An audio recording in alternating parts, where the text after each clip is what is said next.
বললেন আল্লাহ সুবহানাহু ওয়া তাআলা বললেন والذين يكنزون الذهب والفضة ولا ينفقونها في سبيل الله فبشرهم بعذاب أليم আল্লাহ সুবহানাহু ওয়া তাআলা বললেন যারা সোনা রূপা টাকা পয়সা জমা করে রাখে, দিতে চায় না, সব সময় নিজের কাছে রাখতে চায়, ওয়ালা ইউনফিকুনহা ফি সাবিলিল্লাহ, আমি আল্লাহ যেখানে খরচ করার জন্য বলেছি, যেখানে দেওয়ার জন্য বলেছি, যেখানে ব্যয় করার জন্য বলেছি, সেখানে তারা না দিয়ে ব্যয় না করে জমা করে রেখে দেয়, ফাবাশশিরহুম বিআযাবিন আলীম, তাদেরকে আযাবের সুসংবাদ দেওয়া হোক।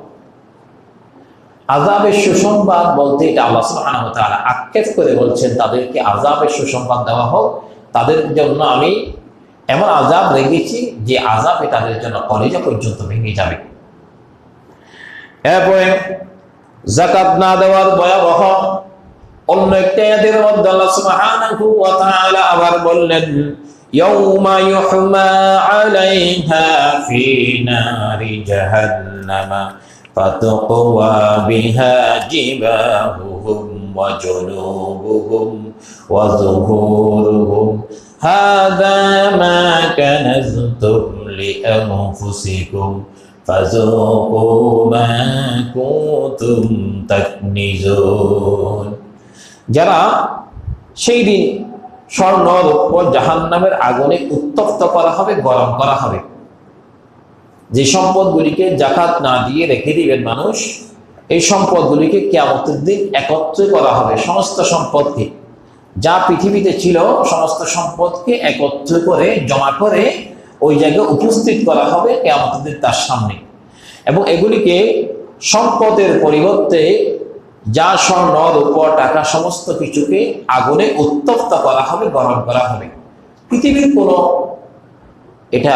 কোনো গরম নয়, পৃথিবীর কোনো শাস্তি নয়, কিয়ামতের শাস্তির কথা আল্লাহ সুবহানাহু ওয়া তাআলা এখানে বলছেন।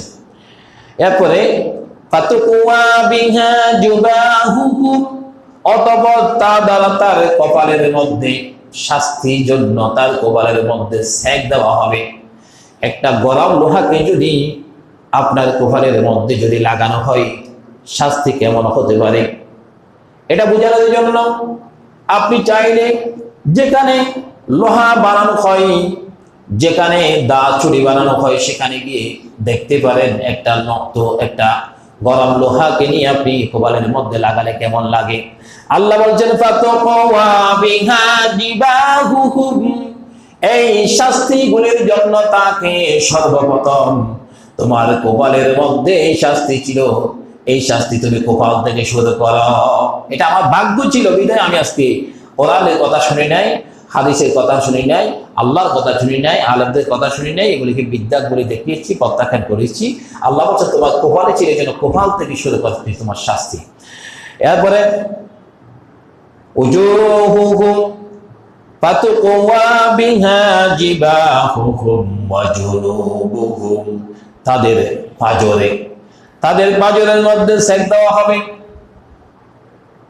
জিবাহুহুম ওয়া জুনুবুহুম, এরপর আল্লাহ বলছেন ওয়া যুহুরুহুম, তাদের পিঠে সেক দেওয়া হবে। একবার বলা হচ্ছে তাদের পেটে দেওয়া হবে, আরেকবার পিঠে দেওয়া হবে, কপালে দেওয়া হবে। সমস্ত চামড়াগুলি তাদের জন্য, যেই চামড়াগুলিকে একটা মানুষের শরীরকে গঠন করার জন্য যে কপালগুলি, চামড়াগুলি আমাদেরকে চাউনি হিসাবে দেওয়া হয়েছে, এই চাউনি হিসাবে চামড়াগুলির উপরে আল্লাহ শাস্তি দেওয়ার কথা বলেছেন। হাযা মা কানাজতুম লিআনফুসিকুম ফাযুকু মা কুনতুম তাকনিজুন। এরপরে হাযা মা কানাজতুম লিআনফুসিকুম, আর বলা হবে এটাই সম্পদ। হাযা মা কানাজতুম, তোমার সম্পদের শাস্তি তুমি নাও। হাযা নাও, তোমাকে দিচ্ছি। জাহান্নামের ফেরেশতারা বলবে তোমার শাস্তি তুমি আজকে নাও, আজকে তোমাকে দেওয়ার জন্য লিআনফুসিকুম, এটা তোমার জন্য ছিল, নিজের সম্পদকে জমা করে রেখেছিল, আল্লাহর হুকুম মানো নাই, এই জন্য তোমার শাস্তি তোমাদের জন্য আজকে দেখা হয়েছে। ফাযুকু মা কুনতুম তাকনিজুন, সুতরাং তোমরা যা জমা করেছিলে তার তার শাস্তি, তার প্রাপ্য আজকে তোমাদেরকে দেওয়া হচ্ছে, এর থেকে বেশি দেওয়া হচ্ছে না। আল্লাহ সুবহানাহু ওয়া তাআলা কোনো বান্দার উপরে জুলুম করবেন না, তার যা পাওয়া অবশ্যই তা দিবেন। আপনি একটি মানুষকে দান করেছেন, ইহসান করেছেন, আল্লাহ এটার বদলাও আপনাকে দিবেন। আপনি কাউকে হত্যা করেছেন, এই হত্যার বিনিময়ে এটা আপনাকে একজন হত্যার মুখোমুখি হতেই হবে। তো এই জন্য আল্লাহ সুবহানাহু ওয়া তাআলা বললেন, যাকাত যারা দিবে না তাদের শাস্তিগুলি আমি আমার কোরআনুল কারীমকে এই কোট করে দিয়ে আমি আমার বান্দাদেরকে জানিয়ে দিয়েছি, যারা আমার কথা মানে প্রতিটি কথা মানতে হবে। যদি একটা কথা মানলাম, একটা কথা মানলাম না, তাতে আমি মুমিন নয়, মুসলমান নয়। যারা যাকাত আদায় করে তাদের সফলতা, তাদের জন্য লাভও রয়েছে, ক্ষতি না। এরপর আল্লাহ সুবহানাহু ওয়া তাআলা বললেন লাভটা কি? قد أفلح المؤمنون, এই সূরা মুমিনুনের মধ্যে আল্লাহ সুবহানাহু ওয়া তাআলা বললেন অবশ্যই মুমিন সফল হবে। কারণ মুমিনেরা তো আল্লাহর সমস্ত কথাকে বিশ্বাস করে। নামাজ যেমন আল্লাহর বিশ্বাস নিয়ে, ঈমান নিয়ে আদায় করে, ঈমান নিয়ে পড়ে, যাকাতও একই ঈমান নিয়ে যাকাত আদায় করে, একই ঈমান নিয়ে হজ করে, একই ঈমান নিয়ে রোজা রাখে, একই ঈমান নিয়ে আজকে যাকাত যারা দিবেন তারা সফল হবে বলে আল্লাহ সুবহানাহু ওয়া তাআলা বলেন, আল্লাযীনা হুম ফী সালাতিহিম খাশিউন।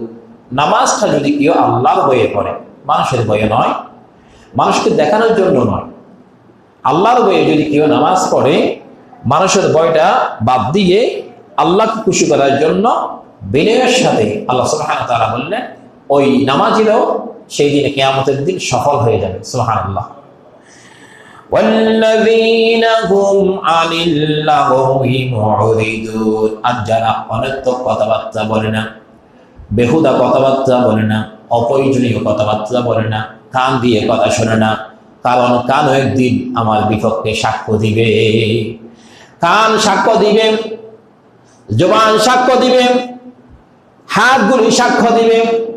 আল্লাহ সুবহানাহু ওয়া তাআলা বলেন আল ইয়াওমা নাখতিমু আলা আফওয়াহিহিম ওয়া তুকাল্লিমুনা আইদিহিম ওয়া তাশহাদু আরজুলুহুম বিমা কানু ইয়াকসিবুন। আল্লাহ সুবহানাহু ওয়া তাআলা বলেন নাখতিমু আলা আফওয়াহিহিম ওয়া তুকাল্লিমুনা, সমস্ত অঙ্গ প্রত্যঙ্গগুলি, জবানটা বন্ধ করে দিলেও হাত, পা, সমস্ত কান সবগুলি আল্লাহর দরবারে সেদিন হাজির দিয়ে বলবে, মাবুদ এই কান দিয়ে আমি এই কথা শুনেছিলাম, এ হাত দিয়ে আমি অন্যায় করেছিলাম, এই পা দিয়ে আমি হেঁটে হেঁটে গিয়েছিলাম, সব কিছু সেদিন ওপেন হয়ে যাবে, কোনো কিছু গোপন থাকবে না। আল্লাহ সুবহানাহু ওয়া তাআলা বললেন ওয়াল্লাযীনা হুম আনিল লাগওয়ি মুরিদুন, আল্লাহ বলছেন অনর্থক কোনো কথাবার্তা তোমরা বলিও না, বেহুদা অপ্রয়োজনীয় কোনো কথাবার্তা থেকে আল্লাহ আমাদেরকে হেফাজত করো। যারা জুবানকে হেফাজত করতে পারলো, আল্লাহ লজ্জাস্থানকে হেফাজত করতে পারলো, নবীজি বললেন তার জন্য আমি জান্নাতের গ্যারান্টি দিব। সুবহানাল্লাহ। এই জন্য আমরা লজ্জাস্থান, বিশেষ করে পুরুষদের জন্য লজ্জাস্থান বলতে যে আমরা চোখকেও জান্নাত থেকে বাঁচাবো। লজ্জাস্থান বলে অবৈধভাবে কিছু না করাটা, এটা হচ্ছে আমাকে আমি হেফাজত করলাম, এই জন্য নিজেকে হেফাজত করতে হবে। ওয়াল্লাযীনা হুম লিয-যাকাতি ফাঈলুন, যারা যথাযথভাবে যাকাত দেয়। যাকাত লম্বি নয়, যাকাত শাড়ি নয়, যাকাত চোলা মুড়ি নয়, যাকাত জিলাপি নয়, যাকাত 3 পিস নয়। যাকাত হচ্ছে আমার সম্পদ থেকে 100 টাকায় 97.5 টাকা রেখে 2.5 টাকা গরিব দুঃখী মানুষদেরকে দিয়ে দেওয়া, এটার নাম হচ্ছে যাকাত। আল্লাহ সুবহানাহু ওয়া তাআলা যাকাতের বিধান যখন নাযিল করলেন